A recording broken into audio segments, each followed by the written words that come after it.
we need to say, as a country, where do we want to see ourselves in the near future? But that also can only be determined by the kind of a curriculum that we are offering to our learners. To say, are we in a position to enable our learners to compete in a global stage, or we want to have learners who will be qualified. When I say qualified, I mean qualified by having the certificates, but after having those certificates, those learners will basically sit at home and we add numbers in terms of unemployed graduates. So that's something that we all want to think about and also have a solution based on it. So in this Indaba, mine is to just trigger everybody's mind to say, let us think critically on issues that are here around us, so that when we engage, we'll engage having those questions that need to be answered.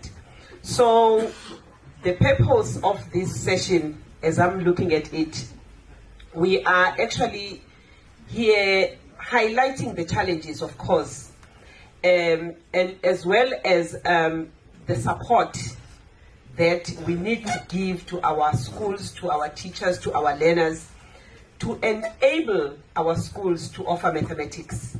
I think the district director said something to say there are schools that are not offering mathematics at all. And it's one of the things that are worrying, to say, which are those schools? Maybe at a particular time we'll have to look at those. And also to say, as we raise this argument, we need to look also at issues to say, how do we raise awareness to our teachers of the importance of mathematics? Also, how do we promote access and equity?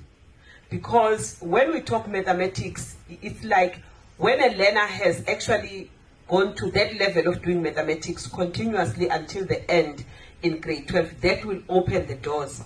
But that will only be a case when all of us, we are conscious of our decisions in our schools, in our circuits, to say, what is it that we need to do so that this thing can actually happen? Also highlight